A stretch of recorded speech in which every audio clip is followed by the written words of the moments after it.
Bem-vindo ao projeto Técnica Feynman. Estamos estudando a disciplina de Medicina Legal.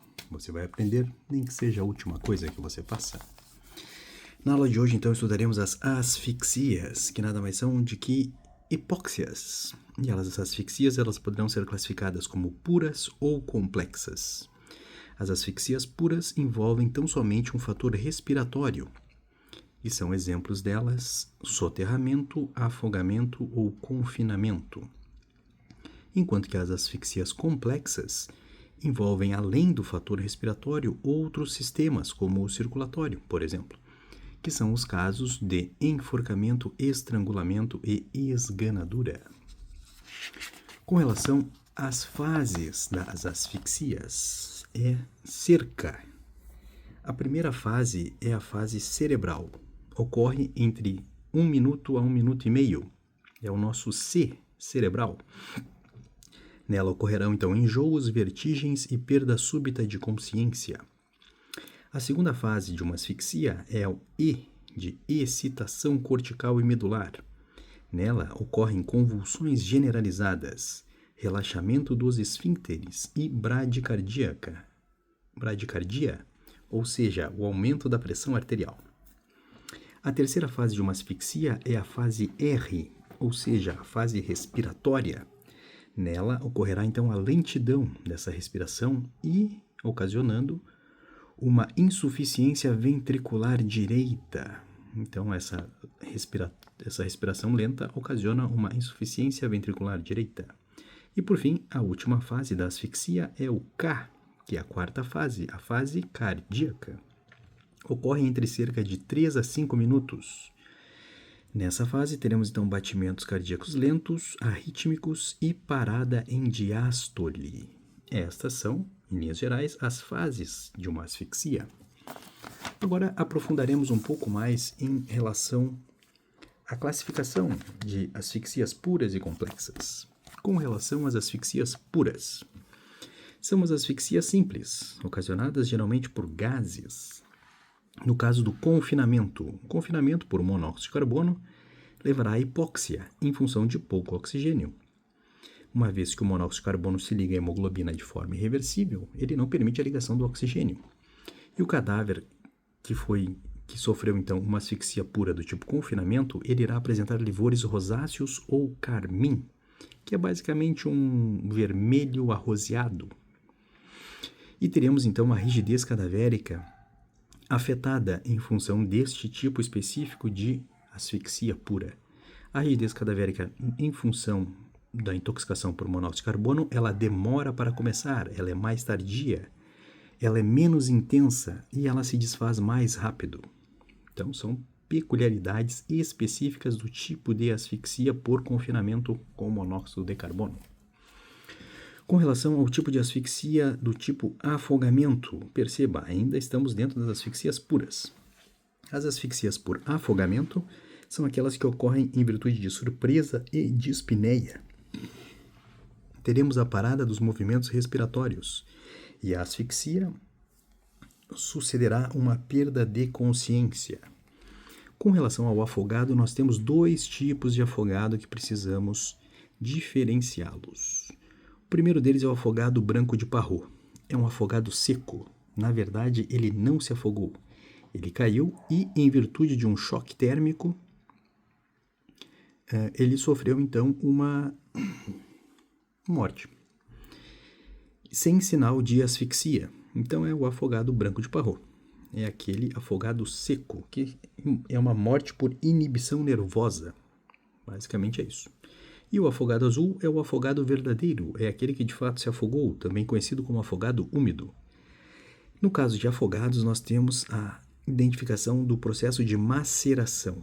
O processo de maceração nada mais é que um processo transformativo destrutivo, no qual a pele se torna anserina, que é conhecido também como a pele de galinha. E neste caso temos um epônimo, que é o sinal de Berndt. O sinal de Berndt nada mais é do que a pele anserina do afogado azul, que sofreu maceração. No afogado azul também, tipicamente, encontramos cogumelos de espuma.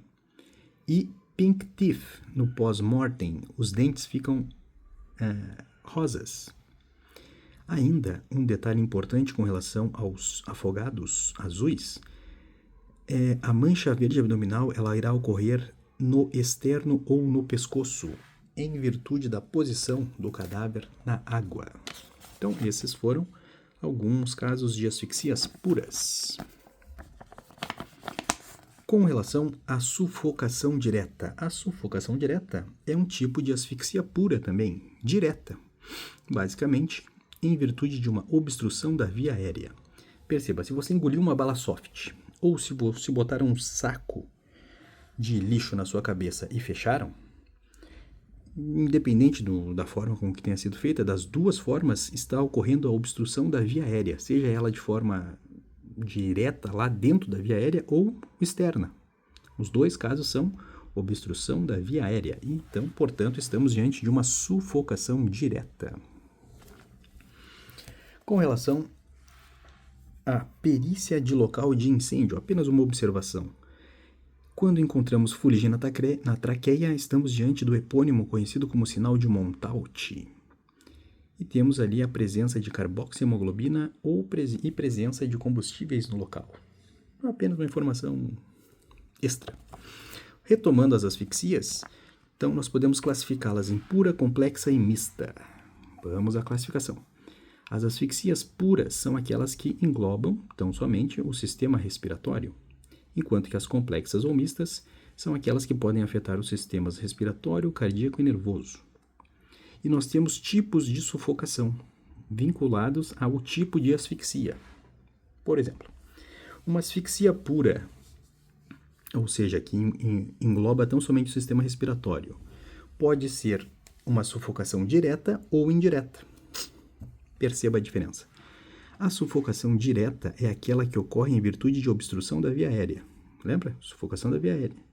Sufocação direta, obstrução da via aérea, independente se for direta lá dentro da sua via aérea ou por fora. Então, no caso de afogamento, a água entrou dentro da via aérea. No caso de uma bala soft, que a bala entrou dentro da via aérea e ocluiu-a. Ou no caso de um saco na cabeça, ou um travesseiro, ou uma mão, ou algo que vem externo, mas que também oclui a passagem do ar pela via aérea, se oclui a passagem do ar, afeta o sistema respiratório. Se afeta o sistema respiratório, estamos diante de uma asfixia pura. E no caso, uma sufocação direta. São casos, então, onde ocorre a obstrução da via aérea. Por outro lado, nós temos casos de sufocação indireta. Perceba, a diferença é que não teremos mais a obstrução da via aérea propriamente dita, mas sim o impedimento do movimento respiratório. Então, um tipo de asfixia pura, que vai envolver tão somente o sistema respiratório, juntamente com uma sufocação indireta, é o caso do confinamento, ou do monóxido de carbono, ou do soterramento ou compressão de tórax. Lembra lá no início?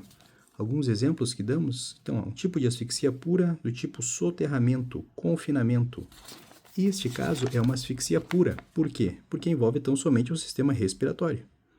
E é um tipo de sufocação indireta. Por quê? Porque envolve o impedimento do movimento respiratório. Basicamente, não há nada ocluindo, não há nada obstruindo a via aérea. Ela está livre. Só que o guerreiro lá está inalando o monóxido de carbono. Ou ele está em um confinamento em que acabou o oxigênio, ou ele foi soterrado, ou seu tórax foi comprimido. Nesses casos, a via aérea está desobstruída. Contudo, ele não consegue fazer o movimento respiratório. Portanto, estamos diante de uma sufocação indireta. Legal. E agora com relação às asfixias complexas ou mistas, perceba a diferença. As asfixias complexas são basicamente o estrangulamento e o enforcamento, enquanto que o único caso de asfixia mista, segundo a doutrina, é a esganadura, e a esganadura ela é realizada pelas mãos. Estes casos seriam, então, portanto, um tipo de asfixia complexa ou mista e sufocação direta, uma vez que está sendo obstruída a via aérea. A via aérea está sendo obstruída, seja pelas mãos, seja pelo nó, pela corda, pelo que quer que seja que está sendo utilizado, para proceder ao enforcamento, ao estrangulamento ou à esganadura. Por outro lado, nós temos ainda a questão das asfixias complexas e mistas em virtude de uma sufocação indireta, ou seja, a via aérea não está sendo ocluída ou obstruída. São os casos de pisoteamento de multidões e pisoteando as pessoas. E esses, então, portanto, é um caso de sufocação indireta, uma vez que o movimento respiratório está sendo afetado. E por que se trata de uma asfixia complexa? Porque, neste caso de um pisoteamento, mais de um sistema está sendo afetado. Não é tão somente o sistema respiratório, mas o sistema cardíaco, o sistema nervoso e alguns outros sistemas. Então, basicamente, esse é o resumo com relação ao tipo de asfixia e o tipo de sufocação. Interessante, não é mesmo? Retomando agora o estudo com relação aos afogados. Aos afogados, então, temos a primeira fase, que é a fase do afogado, é a fase de imersão. A segunda fase é a fase de putrefação flutuante, que leva, então, entre 1 a 5 dias, ele volta à superfície, ele flutua. A terceira fase é a fase pós-putrefação, onde vai ocorrer a imersão, então ele vai voltar de novo para o fundo. E a quarta fase é a fase de adipocera, ele vira flutuante no estado colicoativo. Ainda com relação às asfixias, temos um exemplo aqui de asfixia pura indireta, através então de uma sufocação indireta. Lembrando, a sufocação indireta ela ocorre em virtude de um impedimento do movimento respiratório. E um epônimo relativo a essa asfixia pura indireta em virtude de uma sufocação indireta é o sinal de Morestan, que nada mais é do que a congestão da face logo após a morte. Então, basicamente, se ocorreu, por exemplo, uma compressão do tórax, estamos diante de uma sufocação indireta. Neste caso, é uma asfixia pura, pois envolve tão somente o sistema respiratório. E a sufocação indireta em virtude da compressão do tórax. E estamos, então, portanto, diante do sinal de Morestan, que nada mais é do que da congestão da face logo após a morte. Temos ainda alguns outros epônimos, como as manchas de Tardieu, que são petequias no pescoço, nos ombros, na face, no coração, nas vísceras. São as petequias, né? E por fim temos as manchas de Pautalf, que são grandes manchas, que são tipo de sufusão. Basicamente são equimoses na pleura pulmonar visceral e também no coração. Esses são alguns epônimos com relação às asfixias. Agora estudaremos as asfixias complexas. São aquelas que ocorrem não somente em virtude de gases, como as anteriores, mas também em virtude dos vasos e dos nervos, ou seja, vai envolver mais de um sistema, além do sistema respiratório, também o cardíaco e o nervoso, por exemplo. Então temos o caso do enforcamento. O enforcamento ele ocorre em virtude do peso do corpo. Estará presente então uma constrição oblíqua descontínua ascendente acima da cartilagem tireoide. O enforcamento possui fases. A primeira fase do enforcamento é a fase neural, onde ocorre um zumbido, um calor até a perda de consciência. A segunda fase será então agora a fase respiratória, onde estará ocorrendo a obstrução aérea, devido a um feixe vasculo nervoso. E a terceira fase será a fase de apneia, que será a parada cardiorrespiratória e morte. E a terceira fase que leva à morte. Com relação agora a respostas à asfixia. No caso de asfixia, nós temos uma hipercapneia sendo produzida, que nada mais é do que o aumento do gás carbônico. E temos alguns epônimos para conhecermos. O primeiro deles é o sinal de Valentin. O sinal de Valentin nada mais é do que a congestão do sangue no pulmão. Nós temos o sinal de Etienne Martin, que nada mais é do que a contração do baço. Nós temos o sinal de Bonnet, que é a trama do laço dos enforcados. Nós temos o sinal de Ambroise Paré, que é a pele enrugada ou escoriada no fundo do sulco. Nós temos o sinal de Ponzoldi, que são livores cadavéricos por cima e por baixo do sulco, em formato de placas. Então, Ponzoldi são placas. São livores cadavéricos por cima e por baixo do sulco. Nós temos o sinal de Toinot. Toinô nada mais é do que uma zona violácea na borda do sulco. Continuando, nós temos o sinal de Neiding, que são pontiformes infiltrados no fundo do sulco. Temos o sinal de Lesser vesículas no fundo do sulco.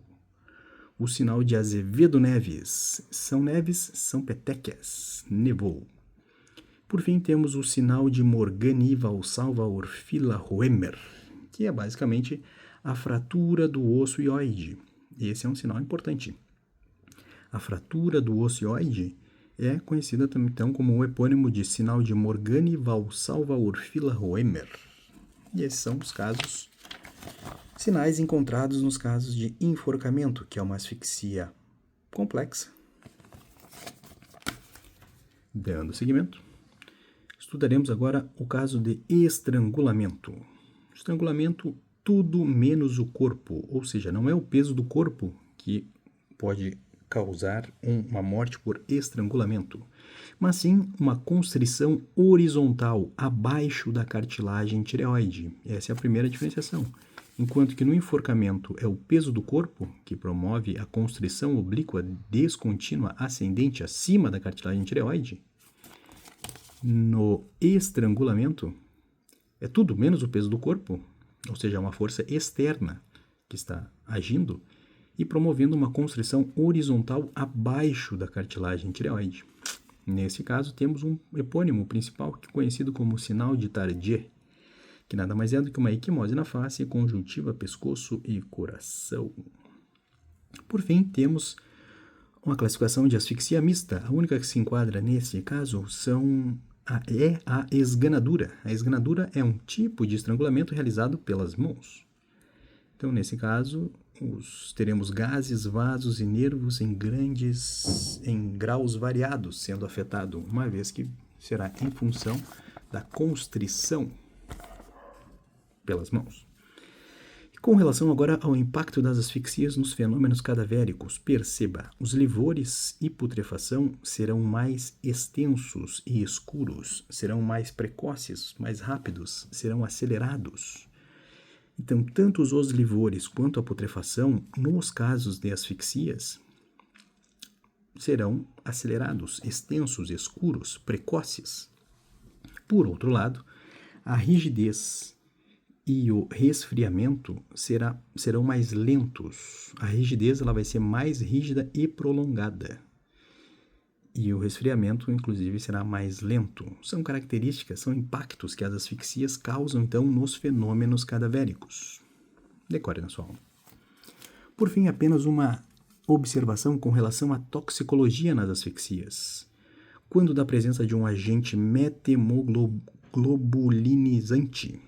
O que faz esse agente metemoglobulinizante? Ele basicamente promove a oxidação do ferro mais 2 ao ferro mais 3. E nessa configuração, a hemoglobina não se liga mais ao oxigênio. Então, exemplos de agentes metemoglobulinizantes são os nitritos e o chumbinho. São os veneninhos aqueles que são usados. Então, neste caso, nós temos a formação de uma meta-hemoglobina, que tem uma coloração achocolatada.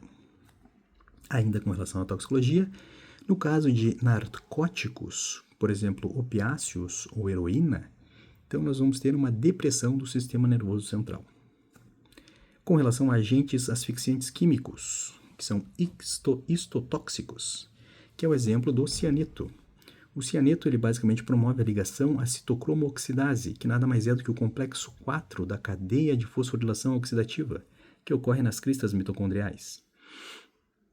Então, o cianeto é um exemplo, um tipo de agente asfixiante químico. Ainda temos agentes bloqueadores da hemoglobina, que é o caso da carboxihemoglobina. Quando o monóxido de carbono se liga à hemoglobina, forma o complexo carboxihemoglobina e esse complexo ele é mais estável, portanto, impedindo a ligação do oxigênio. E por fim, temos ainda o exemplo das asfixias por gases inertes, que é o caso do nitrogênio, argônio, hélio. Basicamente, estaríamos diante de um confinamento onde o ar, o oxigênio, é substituído por um gás inerte. Neste caso, então, estaremos diante de cianoses intensas, o cadáver vai estar mais azulado, a presença, então, de petequias hemorrágicas, que são nada mais são do que os sinais de Tardieu, por hipóxia severa. Então, ou estará ocorrendo tão somente o deslocamento do oxigênio. Estaremos diante, portanto, de uma hipóxia simples. E este foi o estudo inicial com relação às asfixias. Boa sorte!